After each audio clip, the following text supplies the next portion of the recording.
Graças a Deus. Eu cumprimento os irmãos com a paz do Senhor, os nossos amigos internautas, que esta paz os alcance. Pela bondade de Deus, mais uma oportunidade, nesta feita para mais uma pré-aula.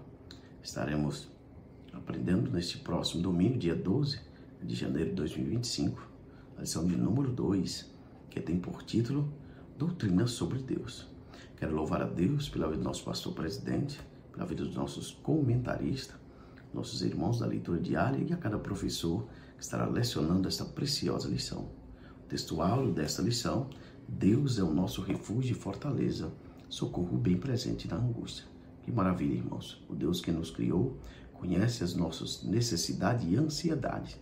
Está pronto a nos socorrer em tempo oportuno, no momento que carecemos da ajuda de Deus. Possamos cada dia mais louvar e temer ao nosso Deus, aquele que nos criou, nos guarda, e que nos dá força para vencer. Verdade prática: só em Deus temos a garantia da nossa salvação. O cuidado e a proteção provém dele.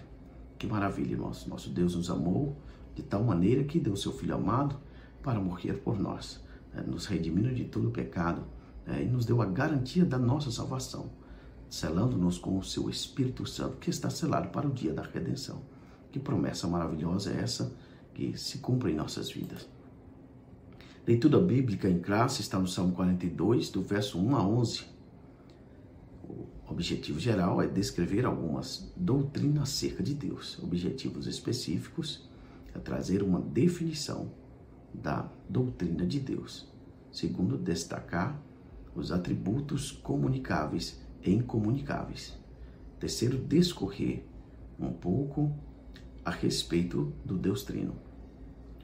Nosso comentarista coloca aqui para nós, na introdução, na presente lição, procuraremos de forma básica falar da doutrina de Deus, conhecido como teologia, que é extraída de duas palavras gregas, a palavra theos, Deus, e a palavra logos, que significa palavra, discurso. Deus tem atributos que só pertencem a Ele e a mais ninguém, mas pela sua infinita bondade e misericórdia, Ele também possui atributos comunicáveis aos seres humanos, dos quais destacaremos no segundo tópico. Já no terceiro tópico falaremos um pouco acerca da Trindade Divina. Deus é apresentado nas Escrituras Sagradas como uno e como trino. Primeiro ponto, doutrina de Deus. Este vocábulo é derivado da palavra teologia, que pode ser usado tanto para a doutrina de Deus quanto para a doutrina da fé cristã e outros significados. A fonte da teologia cristã é a própria palavra de Deus, que só pode ser entendida e compreendida através da fé. Se cremos em Cristo Jesus, que nos deu a revelação da sua palavra, sendo Ele o Verbo encarnado, nós temos esta compreensão, que a fonte do ensino teológico é a própria palavra de Deus. Nela nós teremos o discernimento, para estarmos trilhando nos estudos sistemáticos teológicos para a nossa caminhada cristã. Observamos, irmãos, que ela é a fonte da teologia cristã. É necessário nós examinarmos a palavra de Deus constantemente para termos discernimento. Há muitos ensinos teológicos que não derivam da palavra de Deus. Tendo nós discernimento, estaremos evitando alimentar de ensinos que são doutrinas humanas e doutrinas de demônio. A fé cristã não invalida a inteligência nem bloqueia o pensamento. É preciso crer para compreender. Se cremos na palavra do Senhor Jesus, nós cresceremos em conhecimento da palavra do Senhor. E nisso nós podemos ensinar e até pregar a palavra de Deus com êxito e com alegria, porque cremos na palavra do Senhor. A doutrina de Deus precisa ser o principal ponto de partida de qualquer sistema teológico, a qual norteia todos os demais ensinos teológicos. Então vemos, irmãos, que a doutrina de Deus ela precisa ser o ponto de partida de qualquer sistema teológico, sendo esse, irmãos, que nos norteia nos demais ensinos sobre a teologia cristã. Possamos nós, irmãos, termos esta preocupação para discernirmos né, o que provém da palavra do Senhor, que provém de Deus para as nossas vidas. Nos dias atuais, nós vemos muitos se levantar dizendo ser professor e trazendo ensinos teológicos que não provém da palavra do Senhor. É necessário nós termos e procurarmos discernimento. Talvez você, irmão, que não tenha ainda um bom conhecimento da palavra do Senhor ou discernimento dos ensinos teológicos apresentados, procure o seu pastor, um obreiro de confiança do ministério, né, que estará te auxiliando a buscar, né, o conhecimento da palavra de Deus e também, né, dos ensinos teológicos que têm se levantado. A sua existência, quando lemos a Bíblia, não há preocupação em provar que Deus existe, pois se nota no princípio, no primeiro versículo, da mesma declaração acerca de Deus. No princípio, criou Deus os céus e a terra. Maravilha, irmãos. Quando nós examinamos a palavra de Deus, nós vemos a grandeza das suas obras desde o princípio, né, de Gênesis a Apocalipse. Nós vemos quão grande é esse Deus. E quando examinamos as Escrituras Sagradas, nós somos constrangidos pela a dimensão, né, que transcende todo em nosso entendimento. Como temos a palavra de Deus como um espelho para nossas vidas, e enxergamos o estado que estamos e que necessitamos ser, como a palavra de Deus, né, nos ensina, trazendo as suas doutrinas e seus decretos, não temos tempo em preocupar, né, em procurar sobre a existência de Deus. Essa declaração deixa clara ao leitor a existência de Deus na criação. A existência de Deus nas Escrituras Sagradas é uma verdade declarada que não precisa de comprovação. É um fato consumado. Pois mais ignorante que seja o homem, no sentido religioso, a sua intuição diz que ele precisa de Deus. Que maravilha, irmãos. Nosso Deus, que conhece a sua criação, os seres humanos, né, colocou em seus intelectos mentais essa necessidade de um ser superior sobre as suas vidas, né? Nós sabemos que o homem, mesmo no mais vil pecado, na sua ignorância de coração, ele tem a necessidade de um ser superior. Há muitos que buscam no vício, nas drogas, mas não conseguem sanar o vazio que somente Deus pode preencher. Paulo nos ensina algo maravilhoso em Romanos 10, no verso 17, que a fé vem pelo ouvir a palavra de Deus. Sabemos que a palavra de Deus tem poder, né, de aguçar o coração, né, os ouvidos daquele que precisa de Deus. É necessário que a gente busque cada dia mais o ensino da palavra do Senhor e ser usado pelo Espírito Santo para levar a mensagem de poder. Pois Jeremias vai descrever no capítulo 23, verso 29, que a palavra do Senhor é como um martelo que esmiuça a tenha. Por mais duro que seja esse coração, a palavra de Deus pode mudar. Sendo nós usados pelo Espírito Santo com uma mensagem de poder, o Espírito Santo de Deus irá convencer este homem do pecado e do juízo. Ele coloca para nós esse exemplo aqui do salmista, né? No Salmo 42, do verso 1 a 2, como o servo clama pela corrente das águas, assim suspira a minha alma por ti, ó Deus. A minha alma tem sede de Deus, o Deus vivo. Quando entrei e me apresentarei ante a face de Deus. Que maravilha, irmãos. Tendo nós uma experiência com Deus, jamais queremos afastar do Senhor. Por mais que somos falhos, pecador, desejamos sempre estar com o nosso Deus, pois Ele é maravilhoso, é bom para as nossas vidas. As Escrituras afirmam: Deus é o autor existente. Ele é ante todas as coisas já existente. Tudo que hoje existe foi através da sua divina vontade, ou melhor, são obra das suas mãos. Deus planejou, desenvolveu e executou todas as coisas pelo seu poder.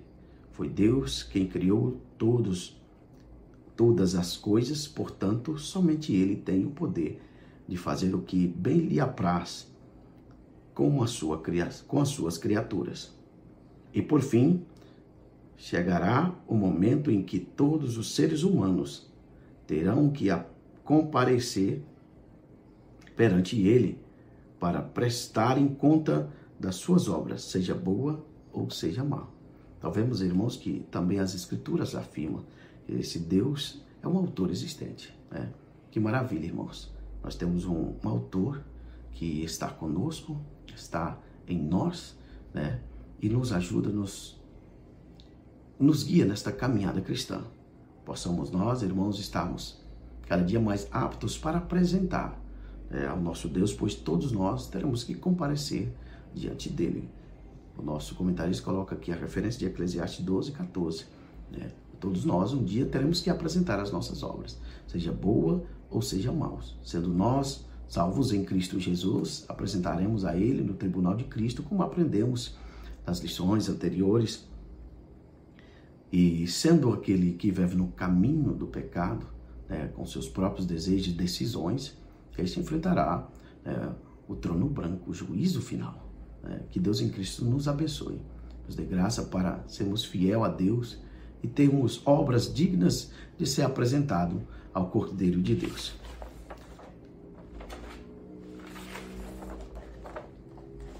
Segundo ponto, nós vemos aqui sobre os atributos de Deus. O que são atributos? Nosso comentarista coloca aqui a definição dessa palavra. Atributos são propriedade ou qualidade, virtudes ou perfeições próprias de um ser.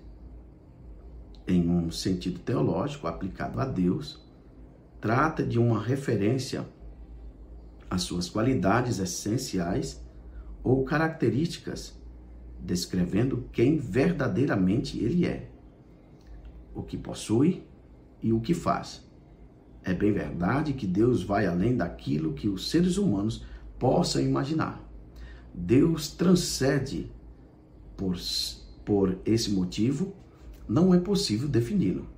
Porém, podemos descrevê-lo de forma parcial, mediante aquilo que ele mesmo revelou por meio da sua palavra. O que temos e sabemos sobre Deus foi o que ele revelou por meio da sua palavra. Esses atributos são conhecidos ou classificados de duas maneiras, conforme a teologia sistemática. O primeiro são atributos exclusivos da divindade ou deidade, conhecido como atributos incomunicáveis de Deus. E o segundo são atributos que Deus compartilha com os seres humanos, conhecido como atributos comunicáveis. Atributos incomunicáveis. A perfeição. Ele é perfeito de modo absoluto, infinito e único. Né? Nosso Deus é perfeito em tudo que ele faz. Não há um Deus como ele. Ninguém pode fazer obras perfeitas como ele. A sua santidade é tão perfeita que ninguém jamais pode assemelhar a ele. Né? A santidade de Deus, ninguém, nenhum ser humano, nenhuma criatura pode assemelhar ao nosso Deus. Sua espiritualidade, Deus é espírito, e é bem verdade que precisamos ser santificados em espírito, alma e corpo, para que possamos atingir a dimensão do espírito. Sabemos que Deus tem a comunhão conosco, o nosso espírito, através do Espírito Santo, tendo nós uma vida espiritual, né, cada dia mais santificada na presença de Deus, nós estamos em comunhão com o nosso Deus. Estando nós fora de uma vida espiritual, nós perdemos a comunhão com Deus. Por isso é necessário nós santificarmos. Não tem como nós termos uma vida espiritual se não santificarmos o nosso espírito, a nossa alma e o nosso corpo. Nós vemos aí muitos ensinos, né, e doutrinas que não usam mais este processo que Deus pede para nossas vidas. Homens que vivem no estado vil e dizem que estão adorando a Deus. Homens que não preocupam com a doutrina da santificação em suas vidas e andam como o mundo. Mas sabemos que Deus sabe quem são os seus fiéis na terra. Outro atributo incomunicável, Deus é a sua infinitude. Deus é infinito, é ilimitado, não há limite para o nosso Deus. Outro atributo é a sua eternidade. a sua imutabilidade. Tudo nessa vida muda até o céu e a terra, mas Deus permanece sempre o mesmo. Nosso Deus jamais mudará. Ele continua o mesmo ontem, hoje e será eternamente. Os outros atributos, a sua onipotência, o Deus soberano, o seu poder, a qual ninguém é acima do nosso Deus. A sua onisciência, o Deus que conhece e prescruta os corações, mentes e corações. A sua presciência, aquele que conhece o fim de todas as obras, mesmo antes delas serem criadas. A sua onipresença, o nosso Deus que está presente em todo lugar, aqui e aí onde você está. É algo que Deus não divide com ninguém. É algo de Deus. Deus não divide, como vemos o versículo que diz, Deus não divide a sua glória com ninguém. Atributos comunicáveis. Santidade. Nós vemos no ponto anterior sobre a santidade de Deus, que é também um atributo incomunicável. O nosso comentarista coloca aqui para nós também como um atributo comunicáveis, mas ele nos dá também essa definição. Deus é um ser absoluto, santo, e nada pode igualar a sua santidade, por ela ser infinita. Ninguém, nenhum ser, nenhuma criatura pode igualar a Deus em sua santidade, pois ela é infinita, é eterna. Mas, no entanto, Deus exige santidade do seu povo pelo fato dele ser santo. Como nós estávamos dizendo, irmãos, é necessário ser santo para termos uma comunhão com Deus. Santificarmos espírito, alma e corpo. Se nós não santificarmos a nossa vida, desde o nosso espírito, nossa alma e o nosso corpo, não temos como ter uma comunhão com Deus verdadeiro. Outro atributo comunicável é a sua verdade e fidelidade. A verdade diz a respeito da sua veracidade divina, enquanto a fidelidade é a garantia do cumprimento da sua promessa. Nós vemos, irmãos, dentro da palavra do Senhor, que é fiel e verdadeira. O Senhor, há mais de 2000 anos, através dos profetas e do próprio Cristo, trazendo a sua mensagem que é verdadeira e eficaz, as suas promessas que estão se cumprindo. E nós vemos aqui pela a sua fidelidade, que é a garantia, o cumprimento dessas promessas. Muitas já se cumpriram e pelo cumprimento das palavras do Senhor, que nunca errou, nunca falhou, nós temos esta fidelidade, esta certeza que vai acontecer o que Deus prometeu e que está determinado que vai acontecer nos dias finais. Nós vemos outro atributo comunicáveis, o amor de Deus. O amor de Deus que é incomparável, irmãos. Não há amor maior do que o nosso Deus. O que ele fez por nós, dando o seu Filho amado, Paulo vai descrever que, no capítulo 5, verso 8 e 9, que ele provou o seu amor por nós, mesmo ainda sendo inimigos de Deus. Outro atributo é a sua bondade. A sua bondade se trata de um atributo moral dele. Além de ser bom em si mesmo, ele também é bom em sua criatura. Que maravilha, irmãos. Deus, em sua personalidade, é um ser bondoso, e age de bondade para aqueles que o amam, e o adorem em espírito e em verdade. Que Deus continue nos abençoando e que possamos nós continuar adorando ao nosso Deus, que por sua bondade tem nos guardado, tem nos livrado, tem nos abençoado. Outro atributo comunicável é a sua justiça. Esse atributo divino passa a ser comunicado no castigo do pecado e na vitória do justo, o qual recompensará cada um segundo as suas obras. Então vemos, irmãos, a justiça de Deus, que é eficaz, ela é reta, e age com equidade. Ela recompensará a cada um segundo as suas obras. Paulo vai dizer que desde agora já está reservado para mim a coroa da justiça. Sabemos também que aqueles que vivem na prática do pecado receberá o salário do pecado, que é a morte. A sabedoria, esse atributo, é compartilhado por Deus aos seres humanos. É muito mais do que inteligência humana. Que maravilha, irmãos. Aqueles que têm sido ortogados pela sabedoria de Deus têm executado obras extraordinárias. Aos olhos humanos não há explicação, mas para aqueles que servem ao Senhor e crê em sua palavra, sabe que a fonte desta sabedoria provém dos altos céus, né, do nosso Deus. Doutrina acerca da Trindade. Um Deus trino. É importante termos em mente que a doutrina da Trindade não compromete a unidade de Deus. Isso é algo que procuramos afirmar à luz das Escrituras. Se define a Trindade com a união de três pessoas: Deus Pai, Deus Filho, Deus Espírito Santo, em um único Deus. Mesmo sendo distinto um do outro, são iguais, eternos e da mesma substância. Ou seja, Deus é cada um dessas personalidades.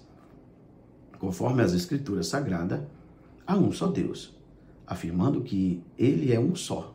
Também ensina que o Pai é um Deus pleno, com todos os atributos da divindade. Ensina que o Filho é Deus, e não apenas parte da divindade. As Escrituras também afirmam que o Espírito Santo é Deus, conforme lemos em Atos, capítulo 5, verso 3 e 4.